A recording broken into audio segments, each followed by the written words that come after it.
Welcome back to The Edge with your boy Micah Parsons live in your Bleacher Report app. I know y'all want to hear about the Eagles game, but I got a special guest, my dog Stephon Gilmore, here with me today. I wanted to spice it up for y'all because obviously it's not our usual Monday talk, so this is going to be a Friday gym special, and my boy Gilly's here with me. Say what's up, Gil. What's up with y'all, man? Appreciate you for having me, bro. Good. It's a pleasure to have you live over here on The Edge, man. This is something to spice it up, something different. I wanted to come outside the box for you. The vibes is good. Everything's great. You know, I thought it was a great game, a great rivalry game, you know, between Eagles, Cowboys, ferocious, you know, just all out on the field. I think each team poured everything they had. And I think it showed where both teams are at. I think the Eagles, Cowboys will always be at the top of their game every time they face each other. But there was things left out, calls missed, things like that dictate the game. And then we just didn't finish the way that we know we could. Gilly, drop something that you feel like happened in the game, something that you feel like should have went differently, or because we'll get into some stuff specifically you. Yeah. But just tell them something that you feel like they need to hear. Give them hope for what the season continues to be. Now, I think it was like you say, it was a hard-fought game from both sides. Two great teams playing. Could have went both ways. A lot of ticky-tack stuff was called during the game. But, you know, it goes like that sometimes. But it was I'm just looking forward to they're supposed to be, you know, one of the top teams in the league. And I know what we have left in the tank. I think it's going to be, we'll have a great year. We just got to keep pushing. You know, we learn from that. And I think it's going to be a fun year for us. Dope. For sure. But, you know, let's get right into it. Thank you for joining. What have the vibes been like at practice this week? Well, the vibes been good. And here go a Snapchat of me versus CeeDee Lamb with the hands. I just want to let y'all know I have the best hands on the team. Y'all can say it's the boxing off season. What type of hand, but though? You can see CeeDee stance. He wasn't prepared. Was about to hit him with this 1-2 right now. He was not prepared. Gilly actually been boxing with us one time, and he's never been back. He said it was too much for him. It was too much, man. It was. I went to box with Micah one time. My hands were sore for about 2 weeks. I said I need my hands. It might be over for Gilly in his boxing career, but you know the young Mike Tyson still prevails. I saw Mike Tyson training Francis, and I was like, man, I need Iron Mike to come train me because I think these haymakers could do something. I really do. But all right, let's get into it. I know everyone saw me riding the Tush push. And nose is one of them things that's like when you're not ready, but this isn't how you planned it or pictured it in practice, right? I was supposed to jump up and get the quarterback, but that's obviously not how this turned out at all. So this was a complete whiff. It was supposed to get stopped, and I was supposed to pull him back when I jumped over the pile. So that was one of the moments I was just like, whee! You know what I'm saying? Like, it's just what it is. The Tush push is still undefeated. Only failed a few times, but they are still doing great things with that thing. Biggest takeaways of the game. I would say, you know, obviously I think we played a great first half. I definitely think that I think one of the things is we as a defense had to have a better third quarter. I thought the fourth quarter we had some crucial 3-and-outs, but I just think the refs, if you're going to make calls, you got to make calls everywhere, not pick and choose when to make calls. And when I say that is if you're going to be picky and tacky in the back end, you got to do the same energy in the front end. There were some obvious and blatant, like terrible holding calls that I felt like should have been called. It's all been out there, but I think at this point, we need to have more refs. There needs to be eyes everywhere because obviously these calls are being missed in the game. I don't know if the refs' eyes are somewhere else where it's too much going on, but it needs to be more of something because these calls is crucial in games that just can't be missed and it's very obvious. So obviously I think there needs to be more refs or they just need to let us play. You know, if they're not blatant calls that need to be called, they need to let us play. And that's just what it is. Obviously, a heated rivalry. I actually witnessed this. Kelsey was laughing, screaming in Damone Clark's face. Like, this was real. Like, I didn't even know what to say at the time. Like, it was just one of them things like, these dudes are nuts. Like, the refs were trying to calm these two down. Kelsey's crazy. Like, he's a crazy dude out there on the field, and we just going to put it like that. So it is true. Dak had a great game, and I think that was obvious. There was times in this game where I was like, man, Dak Prescott is dealing right now. I mean, I think Dak's special. I think Dak is solidifying himself and proving a lot of people wrong. With a lot of people came into this season saying we couldn't win with Dak. And yes, we lost, but Dak is putting up numbers that a quarterback should win with. He won almost every category. There's certain things where we didn't finish well in, and it's a game of inches. A lot of them game calls and, foot going out of bounds, knee down before the goal line.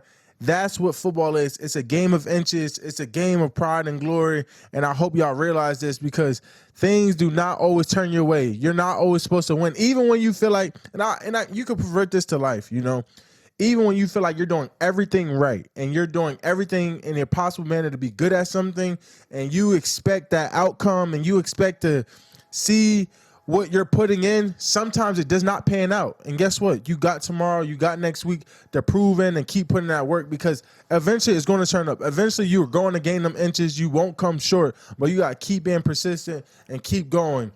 And now we're going to get into my Gilly. There was a pass interference call late in the third that led them to go up that second possession. Gilly, go take us through your mind here. What was going on in the play? What's your thoughts on this? I know what I think, but let's get your point of view. So my point of view was, he kind of gave me an inside release. I didn't go for it. I kept my leverage, stayed outside. I got a great jam on him.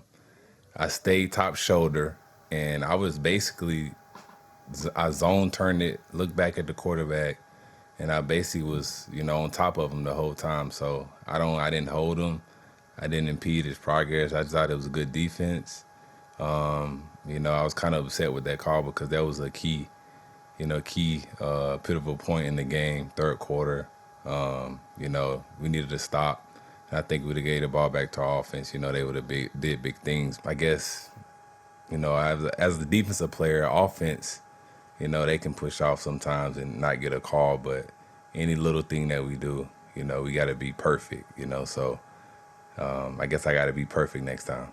Yeah, I'm going into the gist of, and I've always been saying it, it's an offensive league.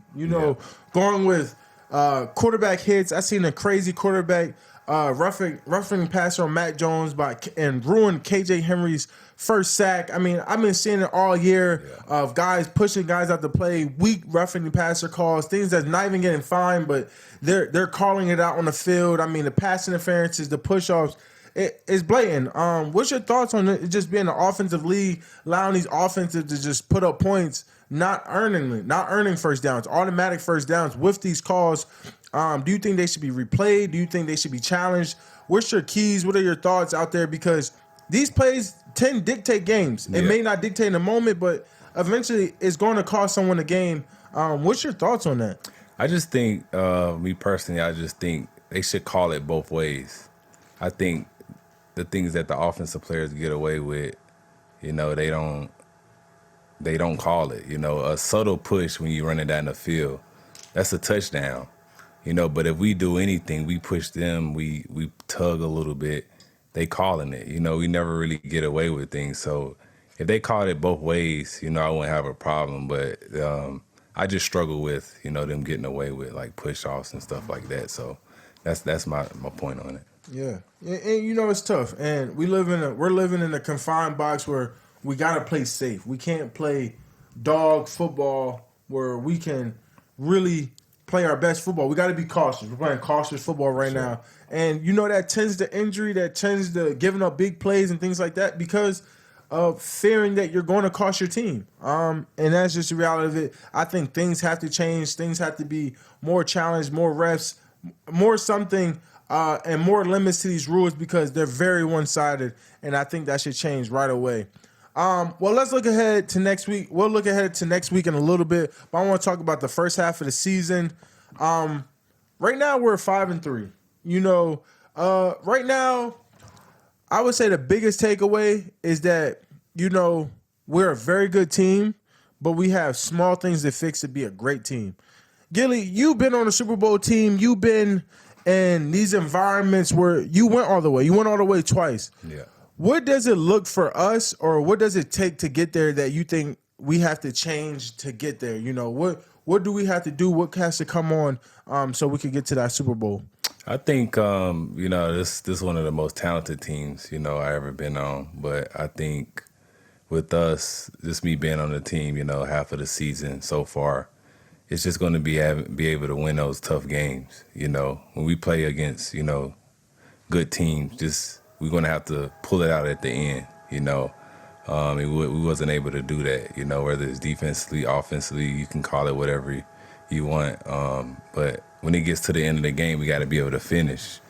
And on those Super Bowl teams and on those big teams that I played on, we finished. Whether it was on defense, offense going driving the ball down, scoring when they had to, defense making a big stop.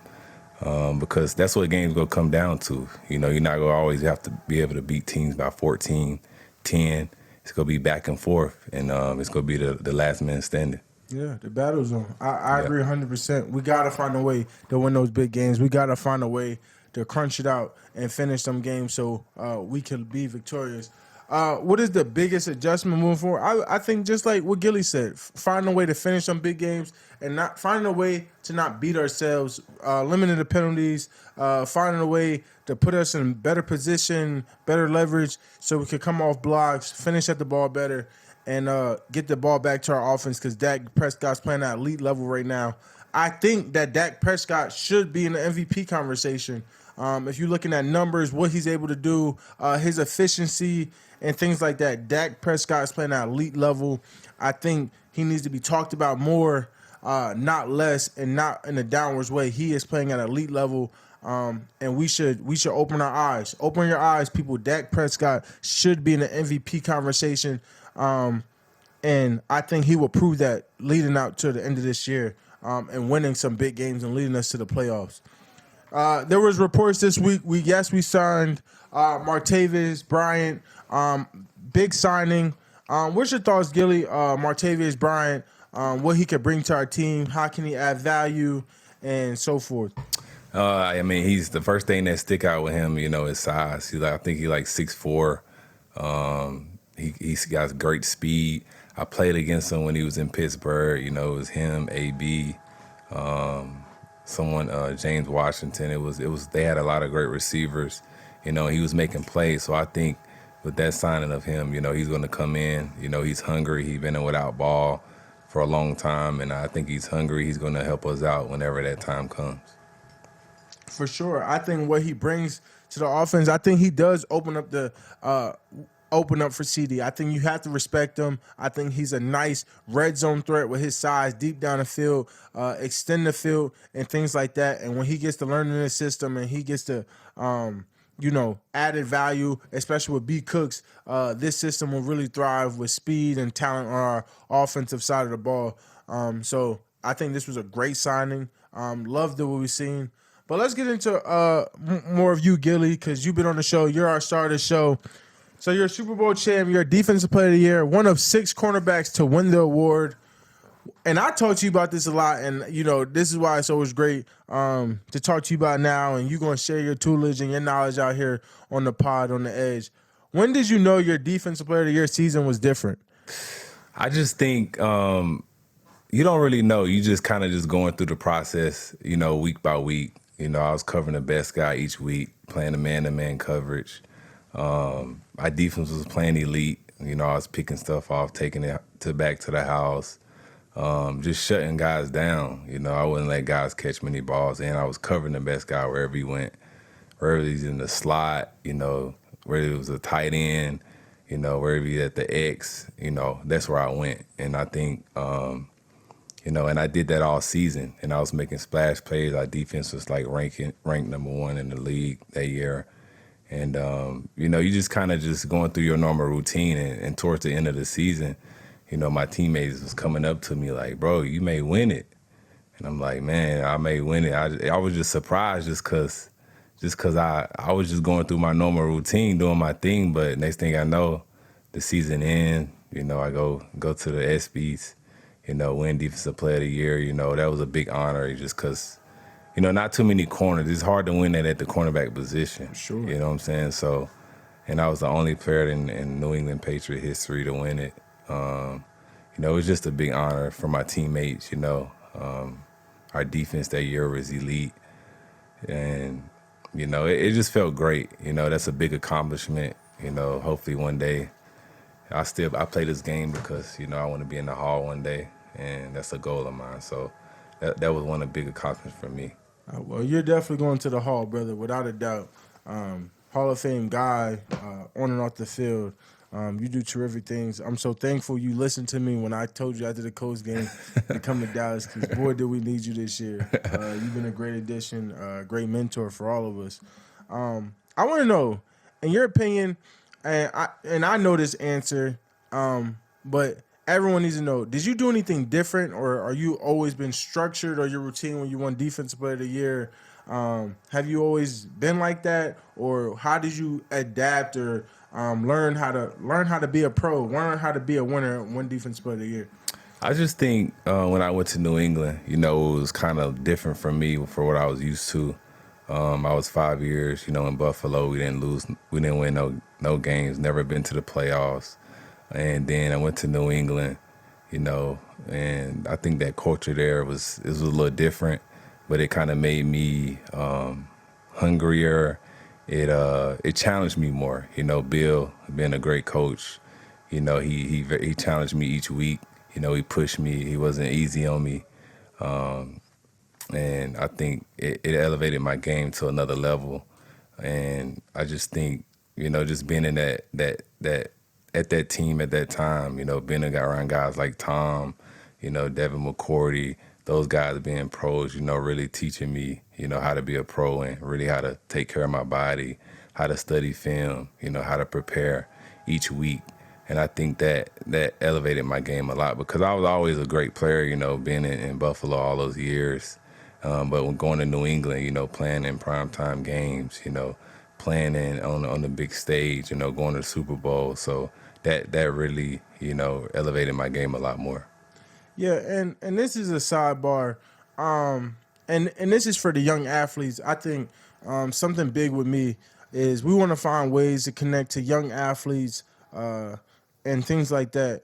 What advice would you give to a young athlete, one who's striving to be a best corner, striving to do great things, make it to the NFL, and potentially make it to the Hall of Fame one day? What is a word of advice to that 8-year-old or that 12-year-old, that 16-year-old that may look up to you on Sundays or just may look up to you and say, man, this is one of the best corners ever?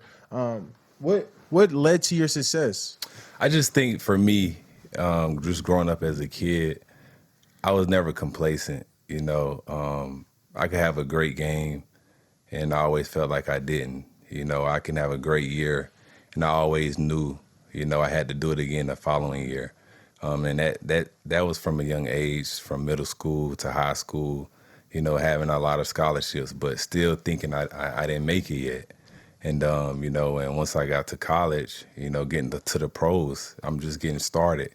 I still got to keep proving myself. And, I just never, getting complacent, staying even keel and learning, And I think one thing that as a kid growing up is having that mentality, and, every time you step on the field to be great, because I take the mindset nobody really cares what you did last year, 2 years ago, 5 years ago. It's about now. So just taking that mindset each and every year until you can't do it no more. And once that point hits, you don't have to worry about it. But if you had that mindset, you always stay hungry. You always want to get better, and you'll stay getting better each and every year.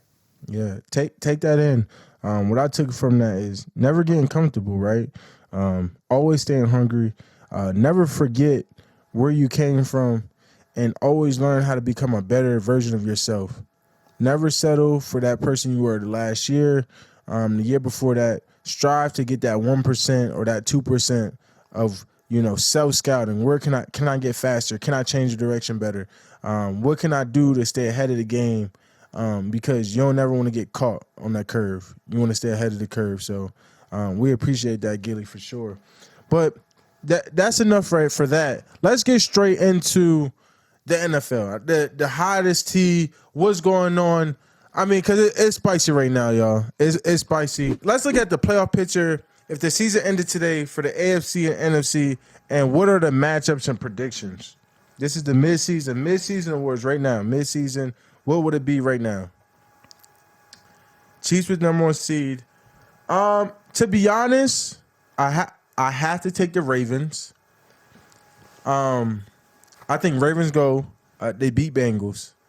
I think the Ravens and we're going to get up. We're going to get into that matchup soon. We're going to get that Ravens-Browns matchup. And to be honest, I don't know if the Jags is the sleeper team, right? I think the Jags is one of the better teams in the league. But I don't know if they want to see the Browns.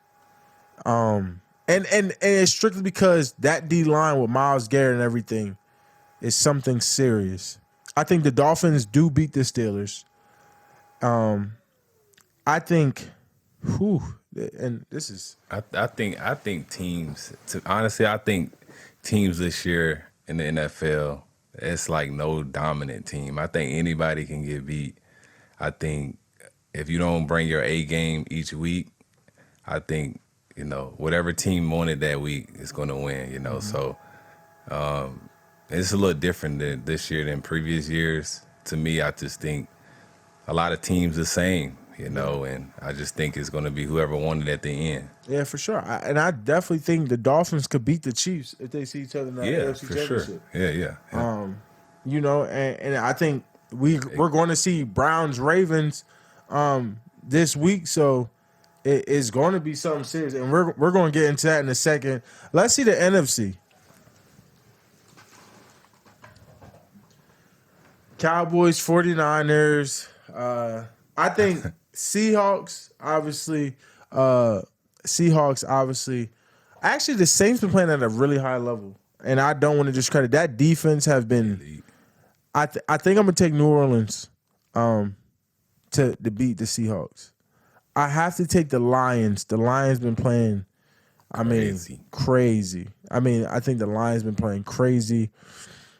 And then obviously, I gotta bet on myself. I have to bet on myself. I'm taking Cowboys over 49ers. And that leads to that matchup that everyone wants to see, Eagles, Cowboys. I know y'all excited about that. And we're not going to get too spicy because obviously we see them very soon. But y'all know how I feel about that. Always got to bet on yourself. And obviously I think the Lions, from this view, the Lions have a great chance of going to the NFC Championship. They have a great chance. I think they can beat the Vikings, and I also think they're very capable of beating the Saints or the Seahawks in the divisional round. So it's very interesting. These matchups are super spicy. I think this could be all-around great matchups for a lot of teams. I think it'd be great playoff football if this is how the season ended right now. One defense that really impressed me this year, and I've been on them since week one, and not a lot of people thought they would be as good, except for me. And I'm taking full credit for that because I understood who they added and what they have on their team, how they drafted in their front. And they're special. And that's the Cleveland Browns. The Browns are 4-1 when Deshaun Watson starts and 1-2 when he doesn't. And a lot of people were questioning why they signed Deshaun Watson. Well, that's why they win games when they have him. And let's not get this. And we're very judgmental about people's mistakes, right? And y'all know I'm high on Patrick Mahomes and I'm high on Joe Burrow, but when they make the same mistakes, when they make wild interceptions or throw it in the coverage, and I'm not saying Mahomes does a lot, but we don't give him the same bashing as we do to guys like Deshaun Watson. Deshaun Watson, at the end of the day, is a winner. He's 4-1. He wins when he starts. He may make bad decisions, and every quarterback does. No one's perfect in the National Football League. It's tough to win games, but in the reality of it, he wins, right?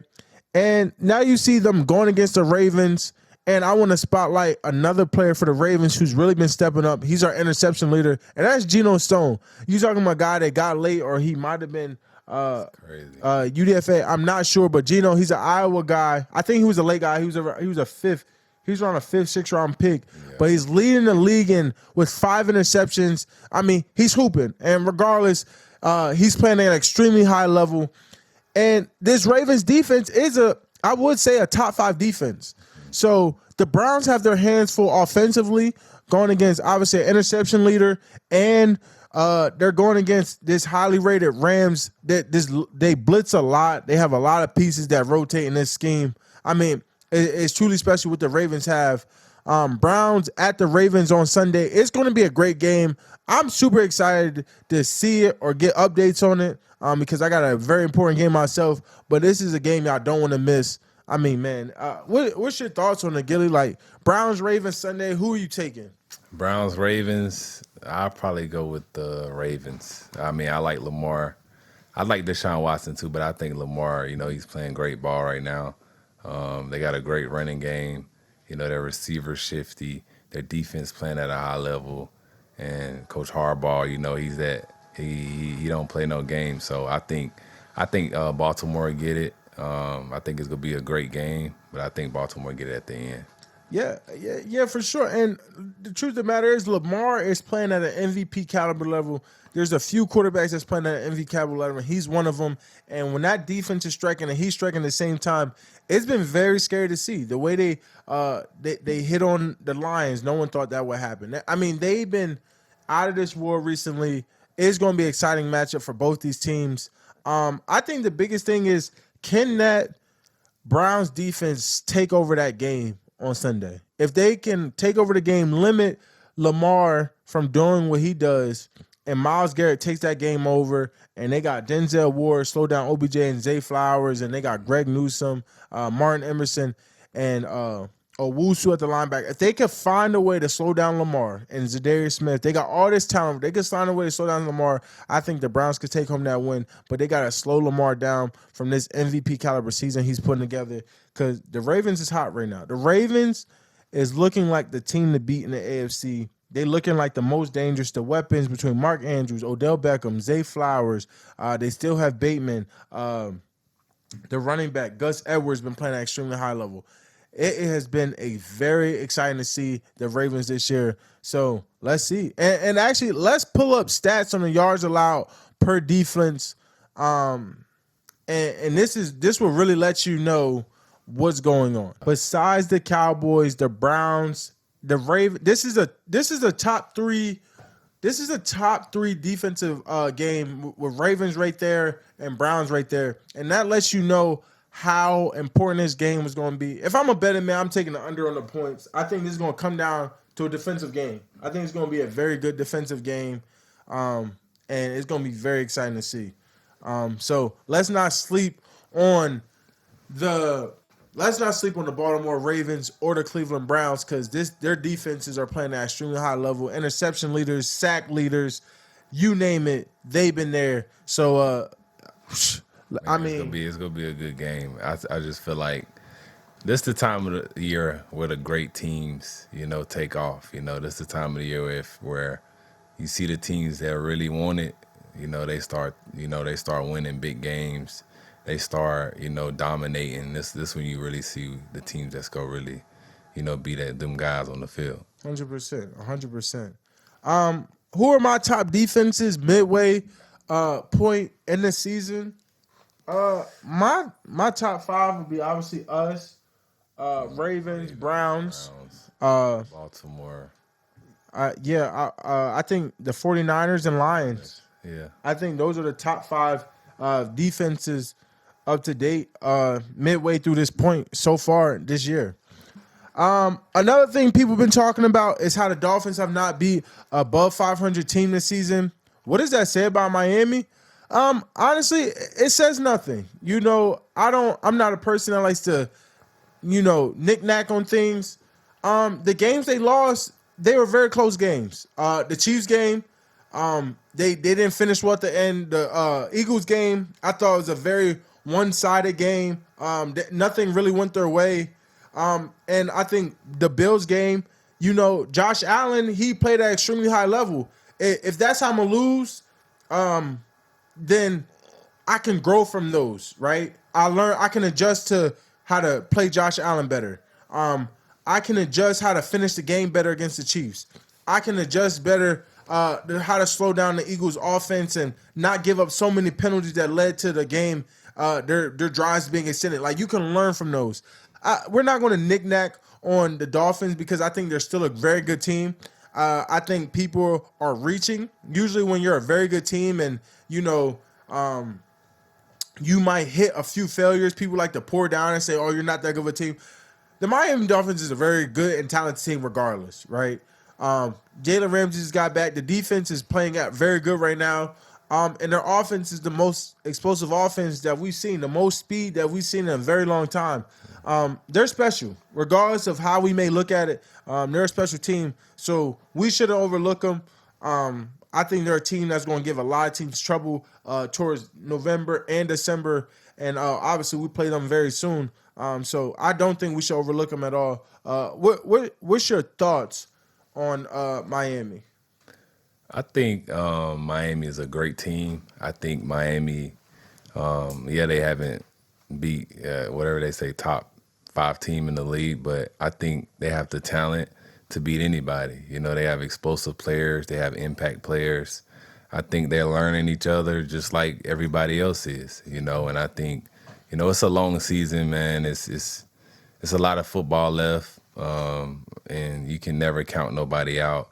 I think Miami one of those teams that's, up and coming, and I think Tua's, playing, starting to play good ball, and I think they're gonna have a good year. But I think they're a good team. I just think teams just, they got to have something to talk about. Them not beating whoever they play, the top 3 team, but I think they got the talent to beat anybody for sure. Yeah, 100%. And people were saying if the Cowboys had similar criticism, if you were on the Dolphins, what would the response be? I think it would be the same response. At the end of the day, football is an unforgiving sport. At the end of the day, you only get 17 games out of the year to prove what you got, and if you don't bring your best on that day, you can get beat and beat by anybody. I mean, we've seen it, and that's just the reality of it. And a lot of people were throwing this, saying this is coming after. Obviously, the Chiefs are a top 5 team. They keep pushing themselves. Obviously, they edged themselves in front of the Dolphins in my top 5 at this point, but it's very close at the end of the day. And Patrick Mahomes said the Chiefs defense was the best defense in the NFL and the best defense that he's had since he's been a Chief. And for him, that's a fair statement that he can make. He should have this confidence in this type of team. They got him crucial stops in a lot of games where it may not have been. And as a quarterback, you got to lead your team in this way, and it's very important. But the Chiefs are a good defense. They might not be the best defense, but he has that right to his opinion. No offense given, but you see statistically, who the top 5 defenses are, and, it's just simple like that. But, at the end of the day, they're winning games, right? They're 7-1 right now, or 7-2. Yeah. So you can't take that away. They're winning games. They're getting big stops when it matters. So they have one of the best defense without a doubt. And you got to look at where he's coming from. This is a team that was never really known for defense, and they got these pieces and they're putting it together, and they're going places because of their defense and offense and how they've been going hand in hand together. And that's always important. One of the biggest stories last week was Josh Dobbs getting traded to the Vikings and coming into the game and getting the win over against the Falcons. What you think? And this is my thing on Josh Dobbs. He's a very resilient player, very overcoming, and obviously he loves the game. It's hard to learn a system and go out there and compete. It comes with a lot of just knowing what the hell is going on. What's my assignment? What are the checks? And sometimes it may even check me and Gilly up sometimes because there's a lot to go in the game. So the fact that he was able to do that in 36 hours, it's truly amazing and inspiring. I think the league should take something from Josh of being resilient, being persevering, that it may not be your first team. It may not be your second team. You may get tossed around a lot in this league, but in the day, you have to find your place. And I think he's finding his place that, anywhere he goes, we know this is a guy that's going to give us everything he got. He's never going to lead us wrong, and he's going to put his all into us and his teammates. And, I saw a little something. I think I saw his story online, and it said the Cardinals said they weren't trading him. Yeah. They weren't they were going to start the rookie. And that just lets you know how unforgiving this business can be. Yeah. This business, it's all about money, attention, and never about the person. It's rarely ever going to be about the player. Yeah. So the fact that he was able to push his feelings to the side and never get offended about his circumstances really says a lot about Josh Dobbs, the person. So Josh, keeping a hero and a representation of the NFL, because what you're doing right now is truly amazing, and it should be awarded because that's not common. It's not common. I mean, like he said, I think he said his coach told me he wasn't going to get traded. I've been traded before, so it happens. It's a business at the end of the day, but sometimes you got to take those things and look at it in a positive way. Be able to rebound, go to a situation, and play your best ball. Nobody really cares about, what happened before. You got traded. You go to a new team and he performed. At the end of the day, it come down to performance, and he was able to do that. And it's a great story because he didn't let it get under his skin, and he made the best out of his situation. 100%. But there is some bright side what's going on in Arizona though. Arizona, Kyler Murray's back. It's exciting to see Kyler Murray back. People who may not know, Kyler Murray is an exciting football player, exciting quarterback. And they said, is this a real life size of a football? I think they, honestly, they might have boosted that football. The football is not that big. Yeah. They did my man Kyler wrong. There's no way that's a real football. But, and they're playing the Falcons on Sunday. What does this say? If Kyler doesn't beat the Falcons, but Josh Dobbs did they make the wrong decision? Especially, I think Josh Dobbs is a great backup. I think Josh Dobbs is a great backup. He's a great quarterback. Kyler Murray haven't played, in a while, so it's gonna be his first game back. Mm-hmm. But like I said before, he got to find a way to get it done. Yeah. He got to find a way, and the coaches and the GM, they live with that decision. They traded away Dobbs, and they confident in Kyler Murray, and he got to get it done. Yeah, and mind my words, I don't want to put Josh Dobbs in a confined box saying he's a great backup, because obviously we see he's been playing a backup role amazingly, but he's proven in this league so far this year that he can potentially be a great starter. For sure. He's putting together remarkable games against us, against the Falcons, and he's putting games together. He might have a chance to be a great starter for a team eventually, especially if injuries in the league keep happening. Mm-hmm. We just never know how this might turn out, but Josh Dobbs is putting together an incredible year. But a guy that I've been talking about almost every week, and what he did last week was just extremely uncommon. Crazy. This kid... I said this pre-draft that C.J. Stroud was QB1. People made fun of him because it's testing in the offseason. They made fun of him because they said he didn't like to run. Yeah. But guess what? That stuff does not translate in the NFL. He's in the pocket. He'll sit down, make the big throw, make the tough throw. He is looking what you would want to see. Like he doesn't even look like he's a rookie. No, he look like he in year 5. He coming to this rookie year like he's in year 5, dominating. He's coming to take names. He's coming to take everything. There was an argument to see if Bijan or CJ was going to be rookie. I don't even think it's a debate. I think CJ Stroud is going to be a unanimous offensive rookie of the year. It won't even be close. CJ set the single game rookie passing yards record with 470 yards and 5 touchdowns. And the remarkable thing is about CJ is the way he did it. He led his team to win the game with 47 seconds left. 47 seconds left. That's elite. That's Tom Brady's type stuff. Yeah, That's Tom. That's what it's something he'll do. Yeah, I mean, and it's easy. That's Tom. We're talking about Tom Brady level as a rookie quarterback. I mean, this is a team that hasn't won. What? They haven't really won. They had the second overall pick. I mean, but this is a team. I think he's won more games in the last two, maybe it might be coming about. 2-3 years. Yeah. And he is going to He's changing Houston. He's changing Houston. I think now it's going to be players wanting to go to Houston to play with him. For sure. I think he's going to be that type of quarterback, that type of attraction. Houston has their forever quarterback, and that's great to see. I mean, this couldn't have turned out any better for Houston.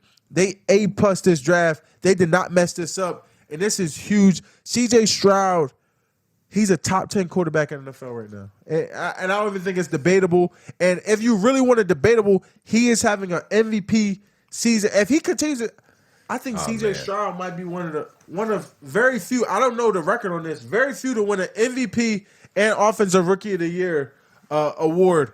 He's playing at that level. That'd be crazy. And that's the reality. He's playing at that level. And, I mean, I just love that drive at the end of the game, bro. That showed me you have ice. That showed me you have And he said it. He said you give me however much time, I'm gonna get it done. And this is the second time he's done that. I mean, we just got the stats. Jim Brown is the only other person to win MVP and Offensive Rookie of the Year. So he has a chance to join Hall of Fame company. Hall of Fame company. Yeah. I mean, this is absolutely remarkable. CJ, my brother, we actually family ties, CJ. Keep going, brother. I'm so glad you proved the haters wrong. I love it. This story is legendary. You're a terrific human being. You're showing them you're a terrific football player. My brother, keep going. You are a one-of-a-kind special player. I'm glad to see your success. And so forth. But let's move on to another rookie I have high hopes for. He may not be Offensive Rookie of the Year because his usage for the Falcons, and people are wondering why he's not getting used in the red zone. And let me say this right now. The Falcons have drafted Drake London, Bijan Robinson, and Kyle Pitts. And I think this might be some of the worst usage of athletes that you could draft for your offense. And, the history of all drafting. This is just bad. Yeah, Kyle Pitts maybe has 3-4 touchdowns in his career. Regardless of the injury. Yeah. Drake London, he's been okay. He's battled injuries, but he hasn't really been used very much. And you have a Saquon Barkley, Barry Sanders type back. And you have this type of athlete and you don't find him a way to get in the ball. Listen, I don't care what Bijan opens up away from the ball. My mindset is my best players have to touch the ball. It's tough because, Kyle Pitts, I played against him. He elite. Yeah. Robinson, he's a great back. And the receivers, he's a great receiver. It's something's going on. I don't know what's going on. It has to be frustrating. Why draft him that, and especially at 7th pick? Why draft him that early if you're not going to use him? Yeah. This is the guy that could change your offense. Yeah. I just don't get it. He's so dynamic. He's so dynamic. It's mind-boggling. It's mind-boggling to witness this. What's going on? Bijan, tell him to let you loose. Let you loose. Another injury that we just seen recently, and that's Daniel Jones. We're playing the Giants this weekend. You hate to see it. Yeah. Daniel Jones is out with an ACL. Praise up to Daniel Jones. This is a guy I've been rooting for. Even though he's a division, I always hope for the best for all athletes in the NFL. But, it sucks. It's tough, man. It's tough because, he's a Charlotte guy. He's from the Carolinas. He's fighting to get back. He just came back. I think it was his first game back, right? Yeah. And then, go down on like a non-contact injury, that's tough, man. And you never want to see your guys go down like that. And prayers up for him for sure. Hopefully he come back strong and be a good player. For sure. Man, prayers up for you, DJ. Obviously, we hate to see that. You're a great athlete. Obviously, you getting your best wishes from me and Gilly. Recover soon, and see you next year. We're taking some questions from the chat. Some questions from the chat before we wrap this up. They said y'all been talking a lot about MVPs. Who are y'all midseason MVP candidates? As of right now, my top 5 would be offense. Who? Yeah, this obviously is offensive. It's obviously it's offensive. Yeah. I think my top 5 would be Lamar Jackson, Dak Prescott, CJ Stroud, Tua, and and I think Tyreek Hill. For sure. And Tyreek Hill, yeah. Those are my top 5 MVP candidates. Right now. I can go with those. Who else? Hurts. Can you put Hurts in there? We could put Hurts in there. Yeah. He playing elite ball too. Yeah, I think it's arguable. Between him and CJ. Yeah. But I might be biased. Yeah. CJ's my guy. Yeah. But I think Hurts and CJ is playing great football right now. Yeah, they playing great football. But he doesn't have all pros. He doesn't have Pro Bowler. I mean, he does have Larry Tunzel. Yeah. But what he's doing with less around him. Who you saying? Who is that? CJ Stroud. Oh, yeah, for sure. What?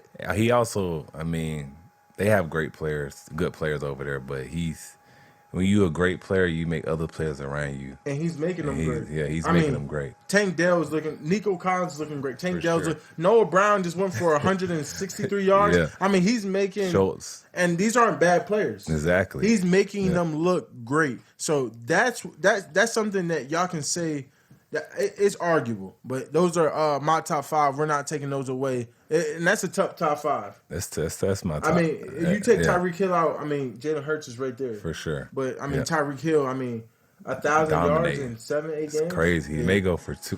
He may go for 2,000. He may go for 2,000. Yeah. No cap. He may go for 2,000. Yeah. It said, Micah, you're the best. What's your guys' take on Deron Bland and Marquise Bell? I think my take is these are 2 guys that came in ready to work, hungry, and want to get on the field, and not taking no for an answer. They're going berserk. Bell has stepped up in a tremendous way, and he's trending upward. He's only going to continue to get better. He's only been playing linebacker for 8 games. Yeah. So this is something remarkable. I'm loving to see these 2 guys that work hard and they want to get better.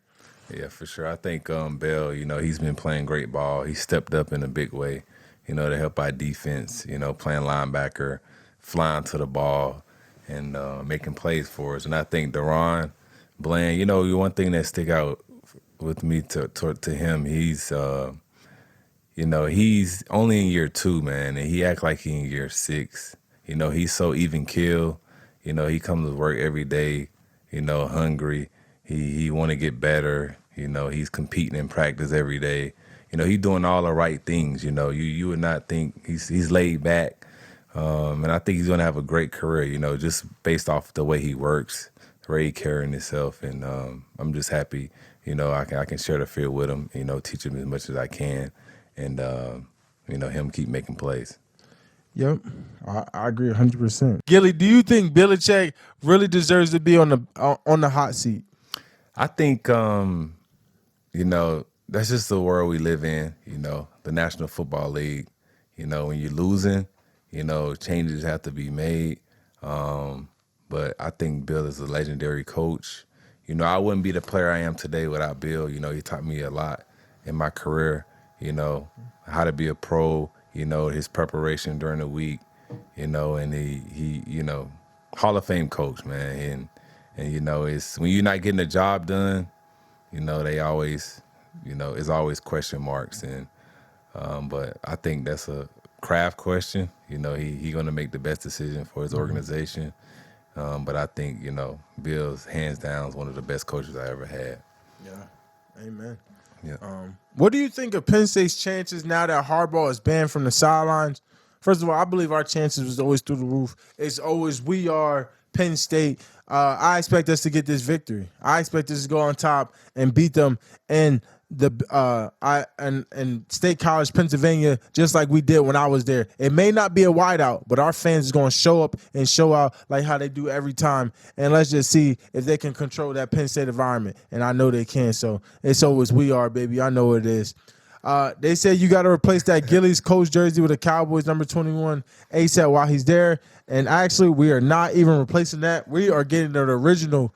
We're getting that New England jersey. Yeah, New England jersey. Yeah, I'm gonna get him that patch jersey. You know, that vintage patch jersey, and get him right. But I told him he got to take that other jersey down. You know, over there to the I think it's our left. Yeah, right? We gotta take AJ Brown down. He said AJ Brown gotta come down. I said if we get the vintage one, he'll come down.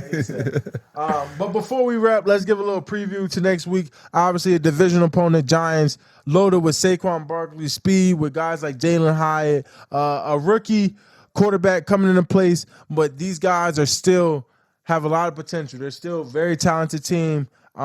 And they're trying to obviously save their season. Brian DeBall, great head coach. We just need to prepare and not overlook these guys. I mean, these guys is going to come. They're going to give us their best shot. Defensive front, Kayvon Thibodeau is playing great.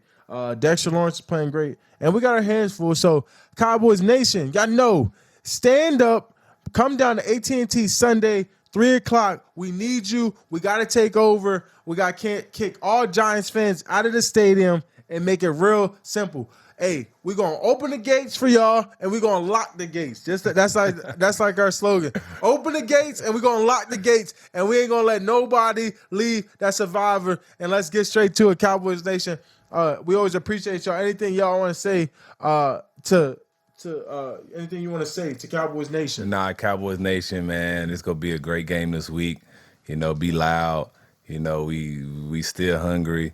You know, it didn't end how we wanted to last week. Hey, but it's a new week. You know, we got a division opponent coming in, man. Just stick with us. You know, we grinding. We working hard every day. You know, we go get it done. Hey, we appreciate y'all. Thank you for tuning in to The Edge with your boy, Micah Parsons. And thank you, Gilly, for coming on to the show. We extremely appreciate that. And we'll see y'all next week, next Monday on The Edge. Love and appreciate y'all always. Appreciate y'all.